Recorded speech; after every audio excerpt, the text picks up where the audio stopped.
ಯುಕ್ತಾಳ ಮಾತು ಕೇಳಿ ಸ್ವಲ್ಪ ಆ ಭಾವನೆ ಹೋಯಿತು ಅಂತ ಅಂದ್ಕೊಳ್ತಾ ಯುಕ್ತಾಳನ್ನು ಸ್ವಲ್ಪ ದೂರ ಜರುಗಿಸಿ, ನನಗೆ ಆ ಮಾತನ್ನು ಅರ್ಥ ಮಾಡ್ಕೊಳ್ಳೋದಕ್ಕಾಗೋದಿಲ್ವ ಯುಕ್ತ ಅಂತ ಆಕೆಯ ಹಣೆ ಮೇಲೆ ಮುತ್ತಿಟ್ಟು, ಸರಿ ಬಾ ಊಟ ಮಾಡೋಣ ಅಂತ ಡೈನಿಂಗ್ ಟೇಬಲ್ ಹತ್ರಕ್ಕೆ ಹೋಗ್ತಾನೆ.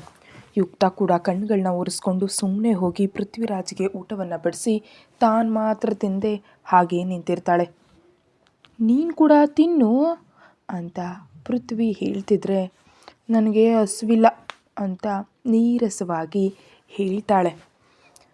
ಪೃಥ್ವಿರಾಜ್ ನಿಟ್ಟುಸಿರನ್ನು ಬಿಡ್ತಾ, ಯುಕ್ತ ನಾನು ಬೇಸರ ಮಾಡ್ಕೊಳ್ತಿಲ್ಲ ಅಂತ ಹೇಳಿದೆ ಅಲ್ವಾ, ಬಂದು ಕೂತ್ಕೋ ಅಂತ ಸ್ವಲ್ಪ ಗಂಭೀರವಾಗಿ ಹೇಳ್ತಾ ಇದ್ದಂತೆ, ಹೋಗ್ ಮಾವಯ್ಯ ನೀನು ಕೂಡ ಗದರಿಸ್ತಿದೀಯಾ ಅಂತ ಟಪಟಪ ಅಂತ ಕಣ್ಣೀರು ಸುರಿಸ್ತಾ ಕೋಣೆಗೆ ಒಟ್ಟು ಹೋಗ್ಬಿಡ್ತಾಳೆ.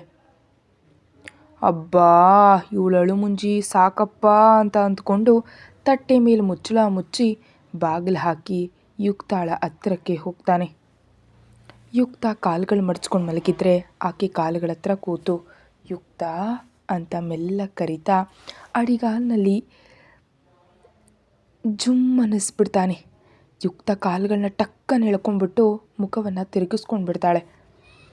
ಯುಕ್ತ ಮಾತಾಡಲ್ವಾ ಅಂತ ಕಾಲುಗಳ ಹತ್ರ ಕೈಯನ್ನು ಕಾಲಿಗೆಜ್ಜೆವರೆಗೆ ತೆಗೆದುಕೊಂಡು ಹೋಗಿ ಚಿಕ್ಕದಾಗಿ ಕೀಟಲೇನ ಮಾಡ್ತಿದ್ರೆ ಯುಕ್ತಾಳಿಗೆ ಚಿಕ್ಕದಾಗಿ ನಗು ಬರೋದಕ್ಕೆ ಪ್ರಾರಂಭ ಆಗಿಬಿಡುತ್ತೆ.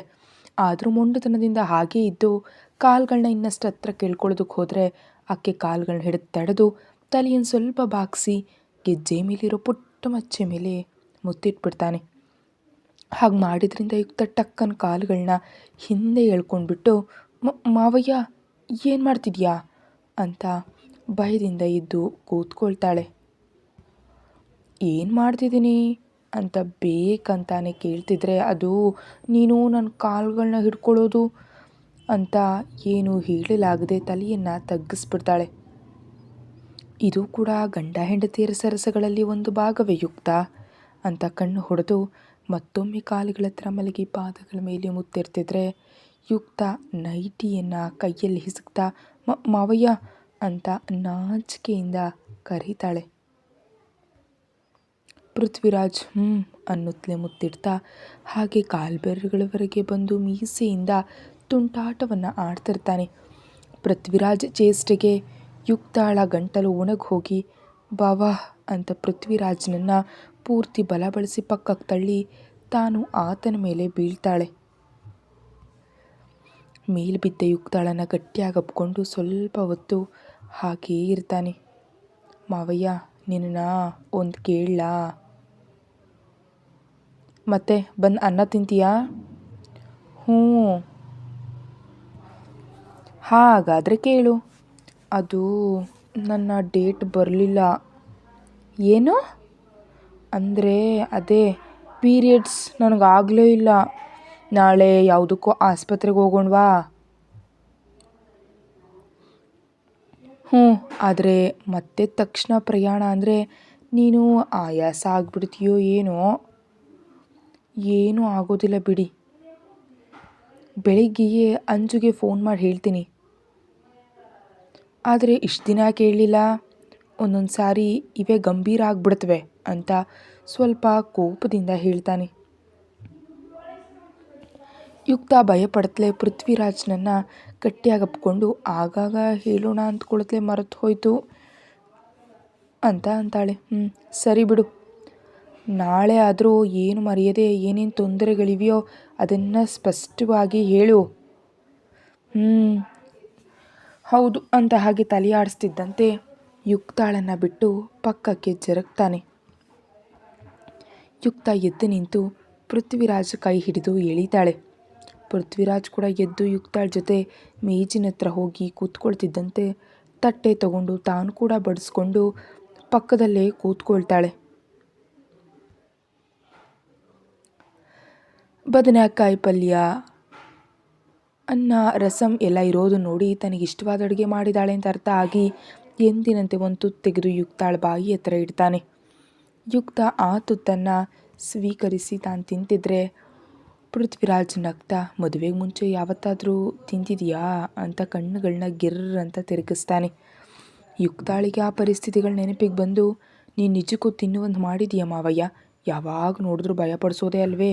ಇನ್ನು ಹೇಗೆ ತಿಂತೀನಿ ಹೇಳು ಅಂತ ಮುಖವನ್ನು ತಿರುಗಿಸ್ಕೊತಾಳೆ. ನಾನೇನು ಬೇಕಂತ ಭಯಪಡಿಸಿಲ್ಲ ಯುಕ್ತ. ನೀವೆಲ್ಲ ಹೆಣ್ಮಕ್ಳು, ಅಕ್ಕ ಬಾವ ನಿಮ್ಮನ್ನು ಅತಿಯಾಗಿ ಮುದ್ದು ಮಾಡಿರಲಿ, ಯಾರಾದರೂ ಒಬ್ಬರು ಭಯ ಇರಲಿ ಅಂತ ಹೇಳಿ ನಾನು ಹಾಗಿದ್ದೆ. ಆದರೆ ಅಕ್ಕಿ ಅಂಜು ಭಯಪಟ್ಟರು ಸಹ ಯಾವಾಗಲೂ ಮುಕ್ತವಾಗಿಯೇ ಇದ್ದರು. ನೀನು ಮಾತ್ರ ಆ ಭಯದಲ್ಲೇ ಅಲ್ಲೇ ನಿಂತುಬಿಟ್ಟೆ. ಅದಕ್ಕೆ ನಿನಗೆ ಆ ರೀತಿ ಕಾಣಿಸ್ತೆ. ಮತ್ತು ನೀನು ಹಾಗೆ ಮಾಡಿದ್ರೆ ನಾನು ಮಾತ್ರ ಏನು ಮಾಡಲಿ ಮಾವಯ್ಯ? ಯಾವಾಗ ಬಂದರೂ ನೀನು ಮಾತಾಡ್ತಿದ್ರೆ ಮೊದಲು ಓದಿನ ಬಗ್ಗೆಯೇ ಕೇಳ್ತಾ ಇದೆಯಾ. ನಿಂಗೆ ಗೊತ್ತಲ್ವೇ ನನಗೆ ಓದಂದರೆ, ನೀನಂದರೆ ಎಲ್ಲ ಎಷ್ಟು ಭಯ ನನಗೆ. ಅದು ಹಾಗೆ ನನ್ನ ಜೊತೆಯಲ್ಲೇ ಭಯ ಕೂಡ ದೊಡ್ಡದಾಗ್ತಾ ಹೋಯಿತು. ಆದರೆ ಆಶ್ಚರ್ಯ ಏನಂದರೆ, ಅಷ್ಟು ಭಯ ಇದ್ದರೂ ನಿನ್ನ ಹೆಂಡತಿಯಾಗಿ ಬಂದೆ ನೋಡು. ಕನಿಷ್ಠ ಆಗ ನನ್ನಲ್ಲೂ ಸ್ವಲ್ಪ ಧೈರ್ಯ ಇತ್ತು ಅಂತ ಅನಿಸುತ್ತೆ. ಹೌದು, ಆದರೆ ನಿನ್ನ ಹಾಗೆ ಅಂಜು ಬಂದಿದ್ರು ಸಹ ಅರ್ಥ ಮಾಡ್ಕೊಂಡಿರ್ತಿರ್ಲಿಲ್ವೇನೋ. ಯಾಕಂದರೆ ನಾನು ಯಾವಾಗಲೂ ಆಕೆಗೆ ಏನು ಇಷ್ಟವೋ ಅದನ್ನೇ ಮಾಡದೆ ಹೊರತು ನನ್ನ ಇಷ್ಟದ ಬಗ್ಗೆ ಆಕೆಗೆ ಏನೂ ಗೊತ್ತಿಲ್ಲ. ಕೊನೆಗೆ ನಿಶ್ಚಿತಾರ್ಥವಾದ ಮೇಲೂ ನಾನೆಂದಿಗೂ ನನ್ನ ಇಷ್ಟವನ್ನು ಹೇಳಲಿಲ್ಲ. ಕೇವಲ ಆಕೆಗೆ ಹೇಗಿರಬೇಕಂತ ಹೇಳ್ತಿದ್ರೆ ಎಲ್ಲದಕ್ಕೂ ಸರಿ ಅಂತಿದ್ದೆ ಅಷ್ಟೇ. ಆದರೆ ನಿನ್ನ ಹತ್ರ ಮಾತ್ರ ನಾನಾಗಿದ್ದೀನಿ ಹೊರತು ನಿನ್ನ ಬಗ್ಗೆ ಬದಲಾಗಿಲ್ಲ. ಆದರೂ ಏನು ಹೇಳಿದ್ರು ಶಾಂತವಾಗಿ ಹೇಳಿದೆ. ಅಬ್ಬಾ, ನೀನೂ ಸಾಫ್ಟಾಗಿ ಹೇಳಿದೀಯ ಮಾವಯ್ಯ. ಎಷ್ಟು ಬಾರಿ ನನ್ನ ಗದರಿಸ್ಲಿಲ್ಲ, ಭಯಪಡಿಸ್ಲಿಲ್ವ ನೀನು? ಮದುವೆ ಆದಮೇಲೆಯೂ ಭಯ ಪಡಿಸುತ್ತಲೇ ಬಂದಿದೆಯಾ ಮಾವಯ್ಯ ನೀನು? ಏನು ಮಾಡಲಿ ಮತ್ತೆ? ಹಾಗೆ ಮಾಡಿದ್ರೆ ಸ್ವಲ್ಪ ಪ್ರಬುದ್ಧವಾಗಿ ಯೋಚನೆ ಮಾಡ್ತೀಯಾ ಅಂತ ಅಂದ್ಕೊಂಡೆ. ಅದರ್ಥ ಆಯಿತು. ಮತ್ತೆ ಈಗ ಮಾತ್ರ ಚೆನ್ನಾಗಿ ತಿಂತಿದೀಯಾ? ಹಾಂ, ಅದು ಮದುವೆ ಆಯ್ತಲ್ವೇ? ಹೌದು. ಈಗ ನೀನಂದರೆ ಸ್ವಲ್ಪ ಭಯ ಕಡಿಮೆ ಆಗಿಬಿಟ್ಟಿದೆ. ಹೌದಾ ಅಂತ ಇನ್ನೊಂದು ಮುತ್ತನ್ನು ನೀಡಿ ಮತ್ತೊಂದು ತುತ್ತು ತೆಗೆದುಕೊಂಡು ಯುಕ್ತಾಳ ಬಾಯಲ್ಲಿ ಇಟ್ಟು ಎತ್ತರವಾದ ಕೆನ್ನೆ ಮೇಲೆ ಮುತ್ತಿರ್ತಾನೆ. ಯುಕ್ತ ಮುಖವನ್ನು ಮುಚ್ಕೊಳ್ತಾ, ಮಾವಯ್ಯ ನೀನು ತುಂಬ ರೊಮ್ಯಾಂಟಿಕ್ ಆಗಿಬಿಟ್ಟಿದೆಯಾ ಗೊತ್ತಾ ಅಂತ ಅಂತಾಳೆ. ಹೀಗೆ ಅವರಿಬ್ಬರು ಮಾತುಕತೆ ಮುಗಿಯುತ್ತೆ. ಬೆಳಿಗ್ಗೆ ಅಂಜು ಫೋನ್ ಮಾಡಿ ವಿಷಯ ಹೇಳಿ ಯುಕ್ತಾಳ ಜೊತೆ ಮತ್ತೆ ನಗರಕ್ಕೆ ಬರ್ತಾನೆ. ವೈದ್ಯರ ಅಪಾಯಿಂಟ್ಮೆಂಟ್ ಸಮಯ ತೆಗೆದುಕೊಂಡು ಕಾಯ್ತಾ ಇದ್ದರೆ, ಮಾವಯ್ಯ ಡಾಕ್ಟರ್ ಹತ್ರ ಮಾತ್ರೆಗಳನ್ನ ಕೊಡೋದಕ್ಕೆ ಹೇಳು. ಆದರೆ ನನಗೆ ಇಂಜೆಕ್ಷನ್ ಮಾಡೋದು ಬೇಡ ಅಂತ ಹೇಳ್ತೀಯ ಪ್ಲೀಸ್ ಅಂತ ಭಯದಿಂದ ಹೇಳ್ತಾಳೆ. ಪೃಥ್ವಿರಾಜ್ ಚಿಕ್ಕದಾಗಿ ನಗ್ತಾ, ಇನ್ನು ಇಂಜೆಕ್ಷನ್ ಅಂದರೆ ಭಯನಾ? ಚಿಕ್ಕ ಚಿಕ್ಕ ಮಕ್ಕಳೆಲ್ಲ ಮಾಡಿಸ್ಕೊಳ್ತಿಲ್ವಾ ಅಂತ ಅವನು ಅಂತ ಇದ್ದರೆ, ಏನಿಲ್ಲ, ಆ ಹುಡುಗ ನೋಡು ಹೇಗೆ ಅಳ್ತಿದ್ದಾನೆ ಅಂತ ಪಕ್ಕದ ಕುರ್ಚಿಯಲ್ಲಿ ಕೂತಿದ್ದ 6 ವರ್ಷದ ಹುಡುಗನನ್ನು ತೋರಿಸ್ತಾಳೆ. ಆಕೆ ತಲೆ ಮೇಲೆ ತಟ್ಟಿ, ನಿನಗೂ ಅವನಿಗೂ ಏನಾದರೂ ಸಂಬಂಧ ಇದೆಯಾ ಅಂತ ಹೇಳ್ತಾನೆ. ಹೋಗ್ ಮಾವಯ್ಯ, ಯಾರಿಗಾದರೂ ನೋವೇ ಅಲ್ವಾ ಅಂತ ಅಂತಿದ್ರೆ, ಅಷ್ಟರಲ್ಲಿ ಮಿಸ್ಸಸ್ ಪೃಥ್ವಿರಾಜ್ ಅಂತ ನರ್ಸ್ ಬಂದು ಕರೀತಾಳೆ. ಇಬ್ಬರು ಎದ್ದು ವೈದ್ಯರ ಕೋಣೆಗೆ ಹೋಗ್ತಾರೆ. ವೈದ್ಯರಿದ್ರು ಕೂತ್ಕೊಳ್ತಾ ಇದ್ದಂತೆ, ಹೇಳಿ ಏನು ತೊಂದರೆ ಅಂತ ಇಬ್ಬರನ್ನು ನೋಡ್ತಾರೆ. ಸ್ವಲ್ಪ ವಯಸ್ಸಿನಲ್ಲಿ ದೊಡ್ಡವರಾಗಿರೋದ್ರಿಂದ ಉಸಿರನ್ನು ಬಿಟ್ಕೊಳ್ತಾ, ಮೇಡಮ್ ಅದು ನನಗೆ ಪೀರಿಯಡ್ಸ್ ಮಿಸ್ ಆಗಿದೆ ಅಂತ ಹೇಳ್ತಾಳೆ. ಓಕೆ, ಎಷ್ಟು ದಿನ ಆಯಿತು? ಕಳೆದ ತಿಂಗಳು ಬಂದಿತ್ತು ಮೇಡಮ್, ಈ ತಿಂಗಳು ಮಾತ್ರ ಬರಲಿಲ್ಲ. ಈ ತಿಂಗಳು ಅಂದರೆ ಎಷ್ಟು ದಿನ ಆಯಿತು ಬರದೆ? ಮಿಸ್ಸಾಗಿ 15 ದಿನ ಆಗಿದೆ. ಹೌದು. ನೀವು ಹಸ್ಬೆಂಡ್ ಅಲ್ವಾ ಮಿಸ್ಟರ್? ಹಾಂ ಮೇಡಮ್, ಇವಳು ನನ್ನ ಹೆಂಡತಿ. ಸರಿ ಪೃಥ್ವಿರಾಜ್, ನೀವು ಇಲ್ಲೇ ಕಾಯಿರಿ, ಇವಳನ್ನೊಮ್ಮೆ ನಾನು ಚೆಕ್ ಮಾಡ್ತೀನಿ ಅಂತ ಬಾರಮ್ಮ ಅಂತ ಯುಕ್ತಾಳನ್ನು ಪಕ್ಕದ ಕೋಣೆಗೆ ಕರ್ಕೊಂಡು ಹೋಗಿ ಹಾಸಿಗೆಯ ಮೇಲೆ ಮಲಗೋದಕ್ಕೆ ಹೇಳಿ ಮಣಿಕಟ್ಟಿನ ಹತ್ರ ಹಿಡಿದು ನೋಡಿ, ಆಮೇಲೆ ಹೊಟ್ಟೆ ಮೇಲೆ ಚಿಕ್ಕದಾಗಿ ಒತ್ತಿ ತಪಾಸಣೆಯನ್ನು ಮಾಡ್ತಾರೆ. 5 ನಿಮಿಷಕ್ಕೆ ಹೊರಗೆ ಬಂದಂಥ ಮೇಲೆ ಕುರ್ಚಿಲಿ ಕೂತ್ಕೊಳ್ತಾ, ಪೃಥ್ವಿರಾಜ್ ಮದುವೆ ಯಾವಾಗಾಯ್ತು ನಿಮಗೆ ಅಂತ ಪೃಥ್ವಿರಾಜ್ನನ್ನು ನೋಡ್ತಾರೆ. 3 ತಿಂಗಳಾಯಿತು ಅಂತ ಪೃಥ್ವಿರಾಜ್ ಹೇಳಿದ ತಕ್ಷಣ ಓಕೆ ಅಂತ ಉಳಿದ ಟೆಸ್ಟ್ ಕೂಡ ಬರೆದು ಕೊಡ್ತೀನಿ, ಇವು ಮಾಡಿಸ್ಕೊಂಡು ಬನ್ನಿ, ರಿಪೋರ್ಟ್ಸ್ನ ನೋಡ್ಬಿಟ್ಟು ಹೇಳ್ತೀನಿ ಅಂತ ಒಂದು ಹಾಳೆ ತುಂಬ ಏನೇನು ಪರೀಕ್ಷೆಗಳನ್ನ ಮಾಡಿಸ್ಬೇಕು ಅಂತ ಅದನ್ನೆಲ್ಲ ಬರೆದು ಕಳಿಸ್ತಾರೆ. ಅಯ್ಯೋ ಮಾವಯ್ಯ, ಏನು ಈ ಪರೀಕ್ಷೆಗಳು ಅಂತ ಅವಳು ಅಂತ ಇದ್ದರೆ, ನಿಮ್ಮ ಹೆಂಗಸ್ರಿಗೆ ಬರೆಯೋ ಪರೀಕ್ಷೆಗಳು ನನಗೇನೇ ಗೊತ್ತು ಅಂತ ಹೊರಗಡೆ ಕರ್ಕೊಂಡು ಬರ್ತಾನೆ. ಯುಕ್ತ ನಗ್ತಾ ಹಿಂದೆ ಬಂದು ಅದರಲ್ಲಿ ಬರೆದಿರೋ ಪರೀಕ್ಷೆಗಳನ್ನೆಲ್ಲ ಮಾಡಿಸ್ಕೊಳ್ಳೋದ್ರಲ್ಲಿ ಮಧ್ಯಾಹ್ನ ಆಗಿಬಿಡುತ್ತೆ. ಮಾವಯ್ಯ, ನನಗೆ ಹಸಿವಾಗ್ತಿದೆ ಅಂತ ಅವಳು ಅಂತ ಇದ್ದರೆ, 10 ನಿಮಿಷ ಸಹಿಸ್ಕೊಳಮ್ಮ, ರಿಪೋರ್ಟ್ ಬಂದ್ಬಿಡುತ್ತಲ್ವಾ, ಏನು ಹೇಳ್ತಾರೋ ಅದನ್ನೆಲ್ಲ ನೋಡಿಕೊಂಡು ಒಮ್ಮೆನೇ ಹೋಗಿ ಇಬ್ಬರು ತಿಂದ್ಕೊಂಡು ಹೊರಟ್ಬಿಡೋಣ ಅಂತ ಅಂದ್ಕೊಂಡು ಅಲ್ಲೇ ಒಂದು ಜ್ಯೂಸ್ ತೆಗೆದುಕೊಂಡು ಯುಕ್ತಾಳಿಗೆ ಕೊಡಿಸ್ತಾನೆ. ಪೃಥ್ವಿ ಅವಳು ಹಸಿವು ಅಂತ ಹೇಳೋದ್ರಿಂದ ಅದು ಕುಡಿದ ಮೇಲೆ ಸ್ವಲ್ಪ ಆಕೆಗೆ ಸುಸ್ತು ಕಡಿಮೆ ಅಂತ ಅನಿಸಿ ಡಾಕ್ಟರ್ ಹತ್ರ ರಿಪೋರ್ಟ್ಸ್ಗಳನ್ನ ತೆಗೆದುಕೊಂಡು ಇಬ್ಬರು ಹೊರಡ್ತಾರೆ.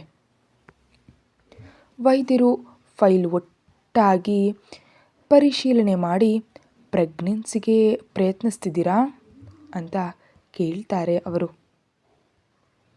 ಗರ್ಭಧಾರಣೆ ಅಂತ ಅಂದ ತಕ್ಷಣ ಇಬ್ಬರು ನಿಜವಾಗ್ಲೂ ಒಂದು ಕ್ಷಣ ಆಶ್ಚರ್ಯಚಕಿತರಾಗಿ ಒಬ್ಬರ ಮುಖವನ್ನು ಒಬ್ಬರು ನೋಡ್ಕೊಳ್ತಾ ಇರ್ತಾರೆ. ಪಾಪ. ಎಕ್ಸ್ಕ್ಯೂಸ್ ಮೀ ಅಂತ ಡಾಕ್ಟರ್ ಮತ್ತೆ ಕರಿತಾ ಇದ್ದಂತೆ ಯುಕ್ತ ಬಾಯಿ ತೆಗೆಯೋದಕ್ಕಿಂತ ಮುಂಚೆನೇ ಅದೇನಿಲ್ಲ ಮೇಡಮ್ ಅಂತ ಪೃಥ್ವಿರಾಜೇ ಹೇಳಿಬಿಡ್ತಾನೆ ಅವಳಿಗೆ. ಓ ಒಳ್ಳೆಯದು ಅಂತ ಅಂತಿದ್ರೆ ಪೃಥ್ವಿರಾಜ್ ಕಣ್ಣುಗಳನ್ನ ಚಿಕ್ಕದು ಮಾಡಿ, ಏನು ಮೇಡಮ್ ಅಂತ ಅಂತಾನೆ. ಏನಿಲ್ಲ ಪೃಥ್ವಿರಾಜ್, ಮಗುವಿನ ಬಗ್ಗೆ ನೀವೇನಾದರೂ ನಿರೀಕ್ಷೆಯನ್ನು ಇಟ್ಕೊಂಡಿದ್ದೀರಾ? ಈಗ ನಾನು ಹೇಳೋ ವಿಷಯದಿಂದ ಮತ್ತೆ ನೀವೇನಾದರೂ ನಿರಾಶೆಗೊಳ್ತೀರೋ ಅಂತ ಕೇಳಿದೆ ಅಷ್ಟೇ ಅಂತ ಹೇಳ್ತಾರೆ. ಅಂದರೆ ನೀವು ಹೇಳೋದು? ಹಾಂ ಹೌದು, ಇವಳು ಗರ್ಭಿಣಿಯಲ್ಲ ಪೃಥ್ವಿರಾಜ್. ಸ್ವಲ್ಪ ರಕ್ತದ ಕೊರತೆಯಾಗಿ ಪೀರಿಯಡ್ ಮಿಸ್ ಆಗಿದೆ, ಹಾಗೆ ಸ್ವಲ್ಪ ಸ್ಟ್ರೆಸ್ ಕೂಡ ತೆಗೆದುಕೊಂಡಿದ್ದಾರೆ ಅಷ್ಟೇ. ತೊಂದರೆ ಅಂತೂ ಏನಿಲ್ಲ. ಸರಿಯಾದ ಆಹಾರವನ್ನು ತೆಗೆದುಕೊಂಡು ಸ್ವಲ್ಪ ಯೋಚನೆಗಳನ್ನ ಕಡಿಮೆ ಮಾಡಿದ್ರೆ ಸಾಕಾಗುತ್ತೆ ಅಂತ ಹೇಳಿ ಮತ್ತೊಂದು ಹಾಳೆ ತುಂಬ ಔಷಧಿಗಳನ್ನ ಬರೆದುಬಿಟ್ಟು ಕಳಿಸ್ತಾರೆ.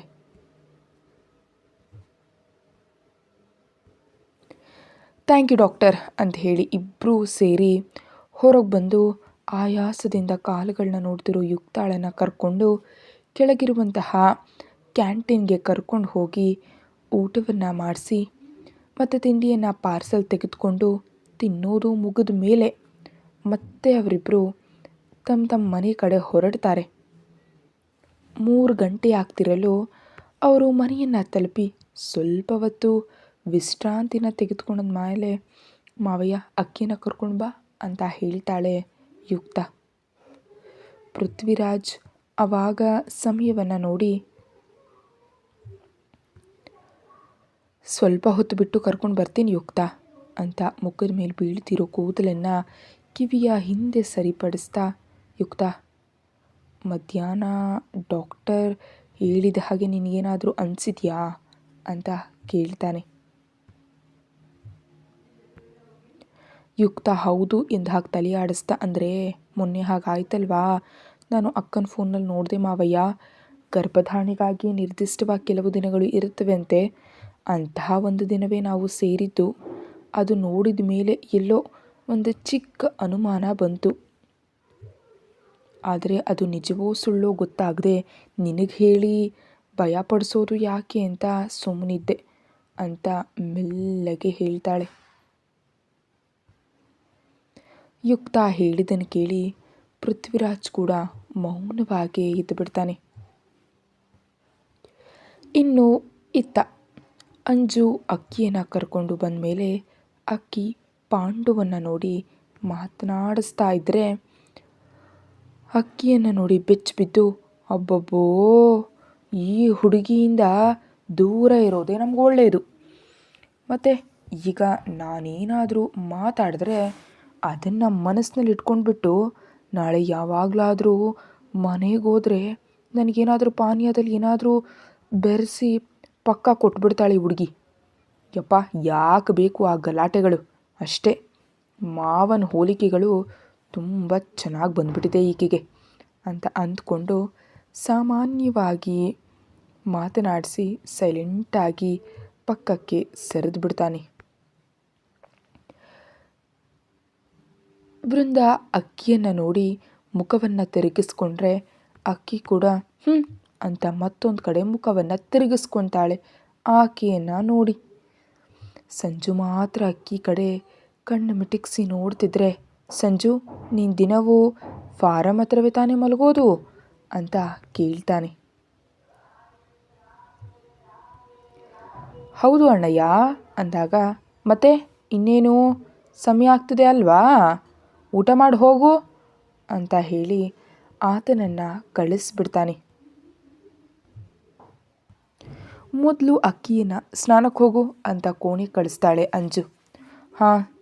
ಹಾಗೆ ಅಂತ 10 ನಿಮಿಷದಲ್ಲಿ ಸ್ನಾನ ಮಾಡಿ ಬಂದು ಲಕ್ಷ್ಮಿ ಜೊತೆ ಅಕ್ಕಿ ಮಾತಾಡ್ತಾ ಇದ್ದರೆ ಅಂಜು ಹಾಗೂ ನಿಖಿಲ್ ಮೇಲ್ಗಡೆ ಹೋಗ್ತಾರೆ.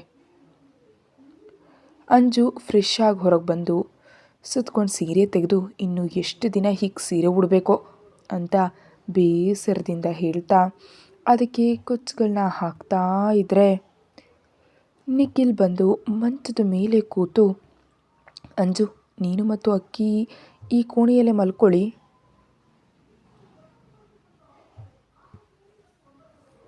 ನಾನು ಸಂಜು ಕೋಣೆಯಲ್ಲಿ ಮಲಗ್ತೀನಿ ಅಂತ ಹೇಳ್ತಾನೆ. ಒಳ್ಳೆಯದು, ಇನ್ನು ನೀನು ಕೂಡ ಸ್ನಾನ ಮಾಡಿ ಬಂದರೆ ನಾವಿನ್ನೂ ತಿನ್ನೋದಕ್ಕೆ ಹೋಗೋಣ ಅಂತ ಹೇಳಿ ಬೊಟ್ಟನ್ನು ಇಟ್ಕೊತಾ ಇರ್ತಾಳೆ. ಅಂಜುವಿನ ಬೆನ್ನನ್ನು ನೋಡಿ ಅಂತ ಕೆಮ್ತಿದ್ರೆ ತಲೆ ತಿರುಗಿಸಿ ಏನು ಅನ್ನುವಂತೆ ಹುಬ್ಬುಗಳನ್ನ ಎತ್ತುತ್ತಾಳೆ. ಅದು